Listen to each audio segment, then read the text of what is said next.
Hello aspirants, तो कैसे हैं आप सभी लोग। Once again welcome back on our platform mains वाला। So here this is Suchita. I hope आप सभी की पढ़ाई अच्छी चल रही हो और कुछ इसी तरह आपके एग्ज़ाम्स भी अच्छे जाएं, ठीक है ना।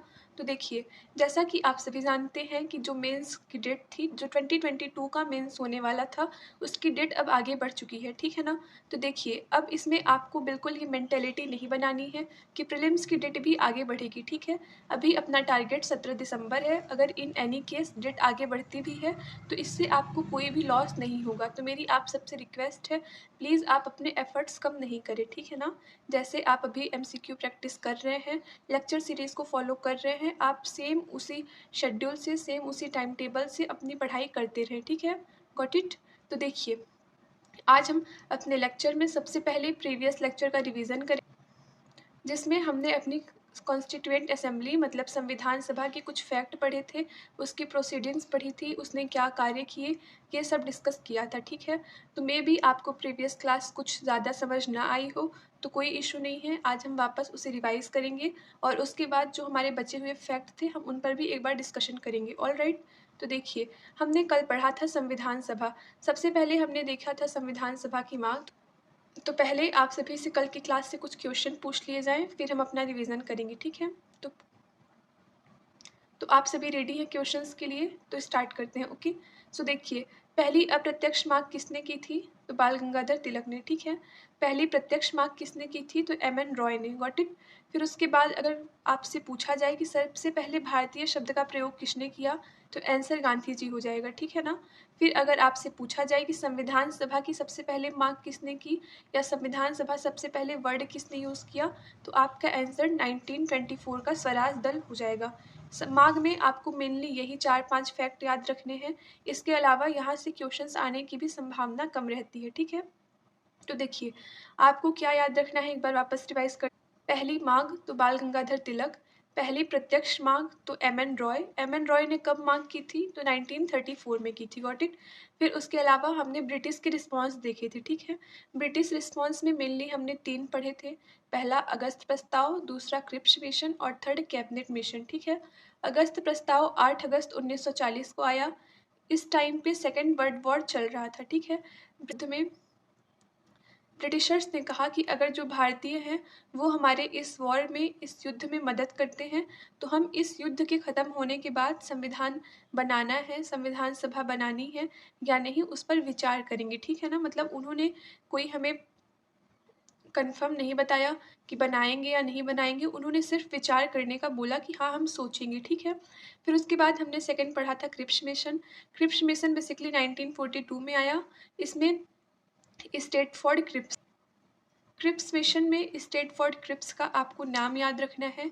इन्होंने कहा कि जो भारत है उसको हम एक डोमिनियन राज्य का दर्जा देंगे, ठीक है। मतलब भारत को हम एक अधिराज्य बनाएंगे, ठीक है।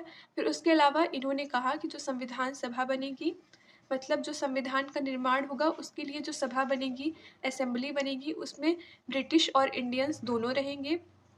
मतलब सिर्फ इंडियंस के लिए संविधान सभा नहीं रहेगी। Got it. फिर उसके अलावा हमने थर्ड पॉइंट देखा था कि जो अंदर के मामले हैं, मतलब जो आंतरिक मामले हैं, उन पर वो इंडियंस के हाथ में होंगे, मगर जो बाहरी विदेशी मामले हैं उन पर ब्रिटिशर्स का रूल रहेगा। Got it.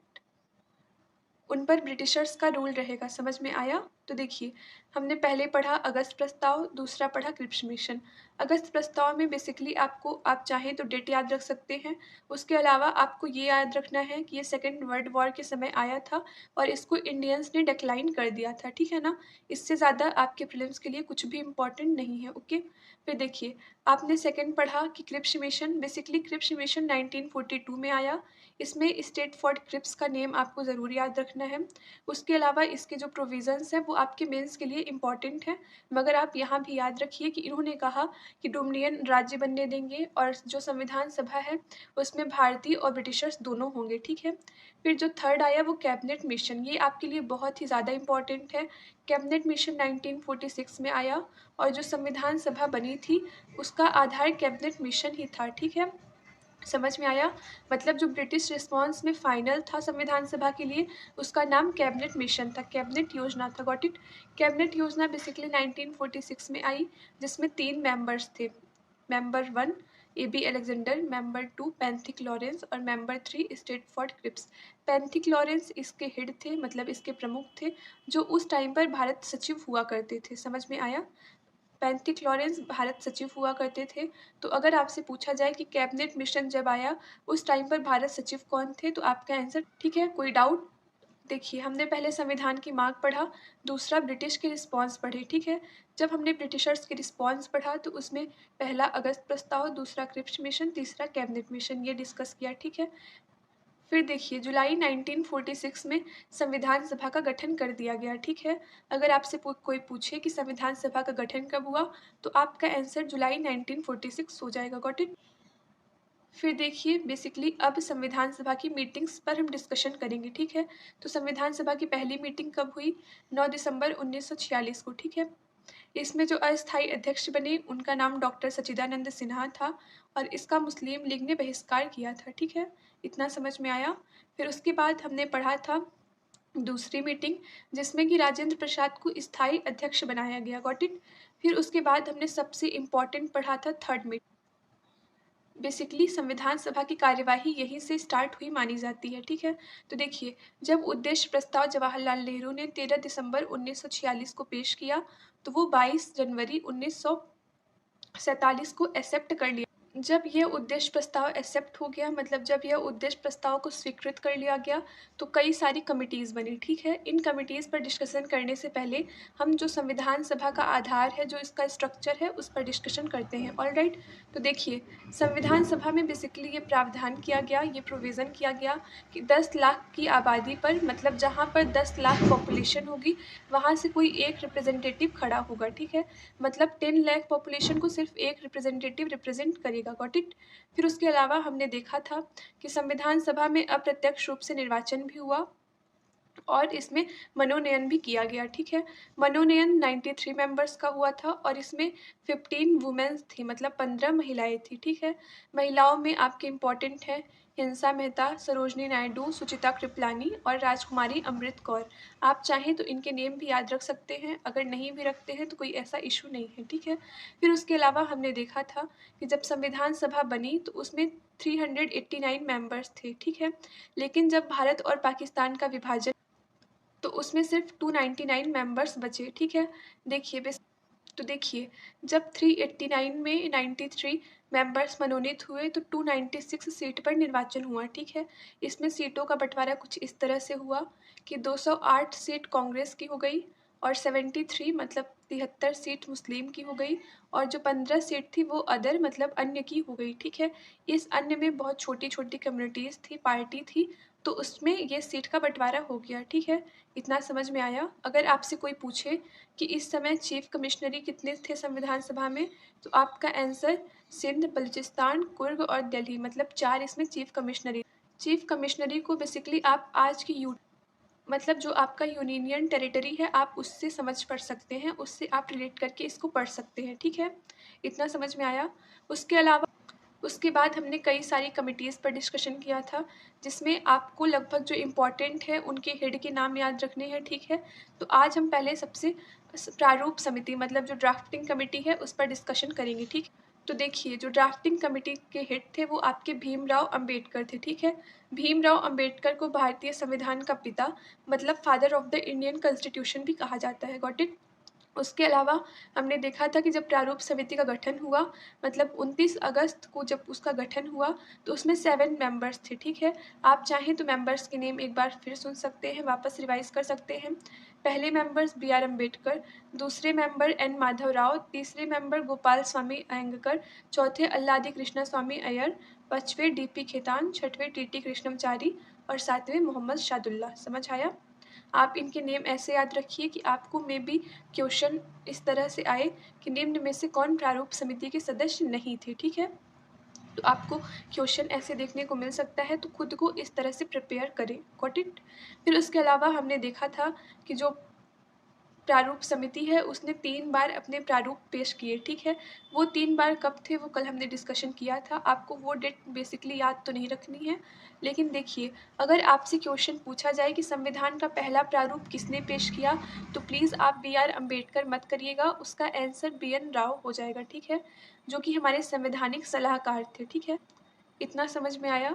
मतलब आपको ये याद रखना है कि भले प्रारूप समिति के हेड बी.आर. अम्बेडकर थे, लेकिन जो पहला प्रारूप, जो पहला ड्राफ्ट पेश किया गया, वो बी.एन. राव ने पेश किया था, ठीक है।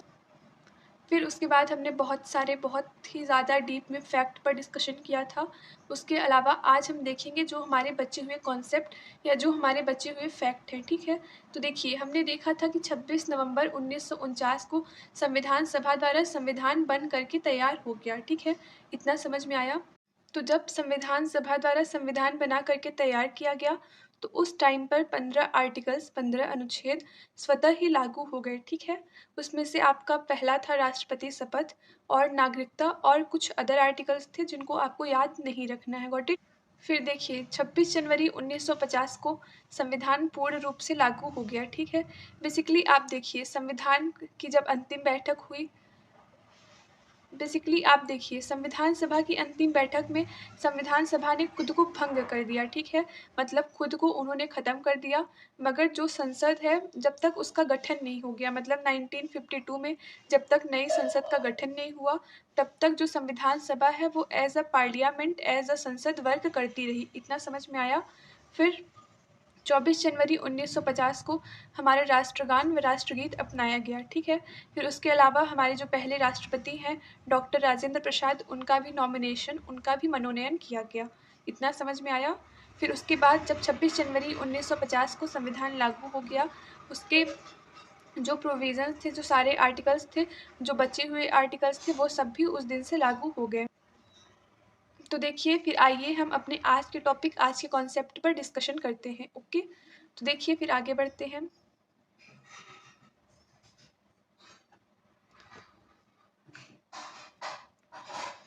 बेसिकली यहाँ पर लिखा है क्या हमने रिवीजन किया, क्या कल पढ़ा, आज क्या पढ़ेंगे, सब कुछ, ठीक है।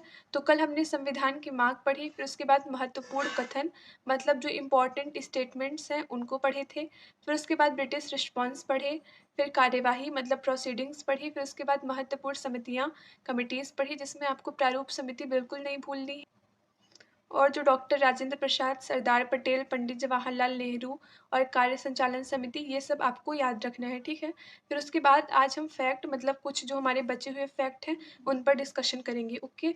सो देखिए, हम आगे बढ़ते हैं।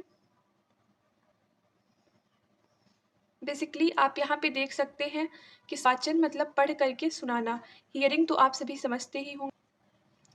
तो संविधान सभा में संविधान का 3 बार वाचन किया गया, मतलब संविधान सभा में जो हमारा कॉन्स्टिट्यूशन है उसकी 3 बार हियरिंग हुई, ठीक है। अगर आपसे कोई पूछे कि संविधान का कितनी बार वाचन हुआ, तो आपका आंसर 3 बार हो जाएगा, ठीक है। इसमें आइए हम देखते हैं कि कब कौन सी हियरिंग हुई, ठीक है। तो हमारी पहली हियरिंग 4 नवंबर 1948 से 9 नवंबर 1948 तक हुई, ठीक है। बेसिकली ये सबसे छोटी हियरिंग है, मतलब सबसे कम समय तक चलने वाला वाचन है, ठीक है। उसके बाद सेकंड है 15 नवंबर 1948 से 17 अक्टूबर 1949 तक, ठीक है। इसमें लगभग 11 मंथ, मतलब मोर देन 11 मंथ का गैप है, ठीक है। सबसे लंबे समय तक चलने वाली हियरिंग है, ठीक है। अगर आपसे कोई पूछे कि संविधान का सबसे लंबे समय तक, सबसे लंबे काल तक कब, तो आपका आंसर सेकंड हियरिंग मतलब 15 नवंबर 1948 से 17 अक्टूबर 1949 तक हो जाएगा, ठीक है। फिर उसके अलावा हमारी थर्ड हियरिंग हुई 14 नवंबर 1949 से 26 नवंबर 1900। थर्ड हियरिंग में बेसिकली संविधान सभा द्वारा संविधान को पूर्ण रूप से बना करके तैयार कर दिया गया, ठीक है। उसके अलावा हमने पढ़ा था संविधान सभा की कितनी बैठकें हुई, कितनी मीटिंग्स हुई, प्रारूप पर 114 दिन बहस हुई। आपको ये सब फैक्ट बिल्कुल याद रखने हैं, प्रीलिम्स में सीधे क्वेश्चंस यहीं से आते हैं कि संविधान सभा में कितने सेशंस हुए, कितने सत्र हुए, उद्देश्य प्रस्ताव कब पेश किया गया, ये सब फैक्ट बहुत ही ज़्यादा इंपॉर्टेंट है, ठीक। तो आप हर एक फैक्ट को, हर एक लाइन को बहुत ध्यान से पढ़िए, कोशिश करिए कि आप सब कुछ कवर कर लें। अगर पूरा नहीं कर पाते हैं, अगर इन एनी केस आप पूरा कवर नहीं कर पाते हैं, तो कोई बात नहीं है, कोई इश्यू नहीं है, आप जो इम्पोर्टेंट है उसको पढ़िए। प्रीलिम्स का पैटर्न अब डीप में क्वेश्चन पूछने का नहीं रहा है, ठीक है। देखिए, मोस्ट ऑफ द स्टूडेंट ये गलती करते हैं कि जब वो अपने प्रिपरेशन के स्टार्टिंग फेज़ में होते हैं, ठीक है, मतलब जब वो प्रिपरेशन स्टार्ट करते हैं तो वो सिर्फ फैक्ट ओरिएंटेड पढ़ते हैं। मतलब उनको ये लगता है कि कितने भी ज़्यादा फैक्ट मिल जाए हम बस उसको किसी तरह मगअप कर लें, ठीक है। तो आपको ये बिल्कुल नहीं करना है, आपको एग्ज़ाम के पैटर्न के अकॉर्डिंग पढ़ना है, ठीक है। इन केस अगर आपको पैटर्न नहीं पता तो आप प्लीज़ हमारे एप्लीकेशन मेंस वाला पर एक बार विज़िट कर, वहाँ पर प्रीलिम्स के लेवल के क्वेश्चंस की बहुत अच्छी टेस्ट सीरीज़ है। आप सिर्फ उसका डेमो देखकर भी वहाँ से एक अच्छा खासा आइडिया ले सकते हैं, ठीक है। फिर देखिए, यहाँ पर हमारे टेलीग्राम चैनल की लिंक प्रोवाइड है, आप इसको भी ज्वाइन कर सकते हैं, ठीक है। इतना समझ में आया? फिर देखिए, जो हमारा मूल संविधान था, जो हमारा कॉन्स्टिट्यूशन था, उसमें पहले 22 भाग, 8 अनुसूची और 395 अनुच्छेद थे, ठीक है। अगर आपसे कोई पूछे कि मूल संविधान में कितने भाग हैं तो आंसर 22, कितनी अनुसूची है तो आंसर 8 और अगर कितने अनुच्छेद हैं तो 395। मगर आज का संविधान थोड़ा अलग है, ठीक है। इसमें पार्ट, अनुसूची और अनुच्छेद मतलब आर्टिकल्स की संख्या बढ़ गई है। अब हमारे संविधान में 25 भाग हैं, 12 अनुसूचियाँ हैं और 450 प्लस आर्टिकल्स हैं, ठीक है। बेसिकली यहाँ पे 100 प्लस अमेंडमेंट्स भी कर दिए गए। और हम जब पढ़ेंगे अपना 5th टॉपिक संवैधानिक संशोधन, तो उसमें हम सब कुछ डिस्कशन करेंगे, कब अमेंडमेंट हुआ, क्या ज़रूरत थी, किस केस में हुआ, हम सब कुछ बहुत डीप में पढ़ेंगे। तो आपको बिल्कुल भी परेशान नहीं होना है, ठीक है। आप बस अपनी पढ़ाई कंटिन्यू रखिए, ठीक है। तो फिर आगे बढ़ते हैं। हमारा नेक्स्ट है भारतीय संविधान के कुछ फैक्ट, ठीक है। तो देखिए, जो हमारा इंडियन कॉन्स्टिट्यूशन है, जो हमारा भारतीय संविधान है, वो इंग्लिश में लिखा गया था, ठीक है ना। मतलब सोचो यार, पूरा कॉन्स्टिट्यूशन उस टाइम पर इंग्लिश में इन्होंने लिखा था, ठीक है। फिर उसका हिंदी में जो अनुवाद है, जो उसका ट्रांसलेशन है, वो बसंत भूषण ने किया, ठीक है। इतना समझ में आया? तो देखिए, आपको बेसिकली याद रखना है कि जो हमारा संविधान है वो इंग्लिश में लिखा गया, फिर उसको हिंदी में अनुवाद बसंत भूषण ने किया, और जो हैंड रिटन कॉन्स्टिट्यूशन है, मतलब जो हस्तलिखित, वो प्रेम बिहारी जी ने किया, ठीक है। मतलब जो हस्तलिखित संविधान है उसको प्रेम बिहारी जी ने लिखा, ठीक है। फिर उसके बाद जो पेंटिंग एंड डेकोरेशन है, मतलब जो संविधान में पेंटिंग की गई है, डेकोरेशन की गई है, उसका जो क्रेडिट है वो नंदलाल बोस और राम मनोहर सिन्हा को जाता है, ठीक है। ठीक है, इतना समझ में आया? फिर देखिए, आपको इसमें मेनली अगर आप चाहें तो इसके कैलियोग्राफर, मतलब जो हैंड रिटन कॉन्स्टिट्यूशन है, उसमें प्रेम बिहारी जी का नाम याद रख सकते हैं, ठीक है। फिर देखिए, जो हमारा भारतीय संविधान है वो पूरे विश्व का सबसे बड़ा लिखित संविधान है, ठीक है। मतलब ये अपने आप में बहुत बड़ी बात है कि जो हमारा कॉन्स्टिट्यूशन है, जो हमारा संविधान, वो पूरे विश्व में सबसे बड़ा रिटन कॉन्स्टिट्यूशन है, ठीक है। फिर उसके बाद संघात्मकता और एकात्मकता का मिश्रण। देखिए, बहुत सारी ऐसी कंट्रीज़ हैं जिसमें सिर्फ संघात्मकता है और बहुत सारी ऐसी भी कंट्रीज़ हैं जिसमें सिर्फ एकात्मकता मतलब यूनिटरी है, ठीक है। मगर जो हमारा संविधान है उसमें संघात्मकता और एकात्मकता दोनों का बहुत ही अच्छा मिश्रण है। एक तरह से कह सकते हैं आप कि संविधान उस टाइम पर जब बना तो वो बहुत ही परफेक्ट वे में डिज़ाइन किया गया, ठीक है। फिर उसके बाद इसमें आपातकालीन प्रावधान है, मौलिक अधिकार है, सार्वभौमिक वैश्विक मत अधिकार मतलब यूनिवर्सल एडल्ट फ्रेंचाइज भी है, ठीक है। इसमें क्या है ये प्रोविज़न, इसमें ये प्रोविज़न्स क्या है, हम सब कुछ बहुत ही डिटेल में जैसे-जैसे हम अपने सिलेबस की ओर आगे बढ़ेंगे, सब कुछ वन बाय वन डिस्कशन करेंगे, ओके। फिर हमारा लास्ट है एकल नागरिकता, ठीक है। देखिए, एकल नागरिकता मतलब सिंगल सिटीज़नशिप, आप इसका मतलब बेसिकली समझ सकते हैं कि जो भारतीय संविधान है वो सिर्फ एकल नागरिकता को मानता है। मतलब अगर आप भारत के निवासी हैं तो आप किसी अन्य देश के निवासी नहीं हो सकते हैं, ठीक है। बहुत सारी ऐसी कंट्रीज़ भी होती हैं जिसमें स्टेट मतलब राज्य की अपनी एक अलग नागरिकता होती है और देश की मतलब कंट्री की उसकी एक अलग नागरिकता सिटीज़नशिप होती है। लेकिन भारत में सिर्फ एकल नागरिकता सिंगल सिटीज़नशिप अपनाई गई है, ठीक है। आपको ये पॉइंट, तो देखिए, फिर हमने इतने सारे फैक्ट, इतने सारे कॉन्सेप्ट्स पर डिस्कशन कर लिए हैं, ठीक है। अगर आपको कोई डाउट हो तो प्लीज़ लेट अस नो, आप हमें बताएं। अगर आपको क्लासेस में कोई चेंज चाहिए, आपको क्लासेस ऐसे नहीं पसंद आ रही हैं, तो आप हमें वो भी कमेंट बॉक्स में बताएं, ठीक है। क्योंकि हम आपको वही कंटेंट देंगे, वही फैकल्टी देंगे जो आपके लिए यूज़फुल हो, ठीक है।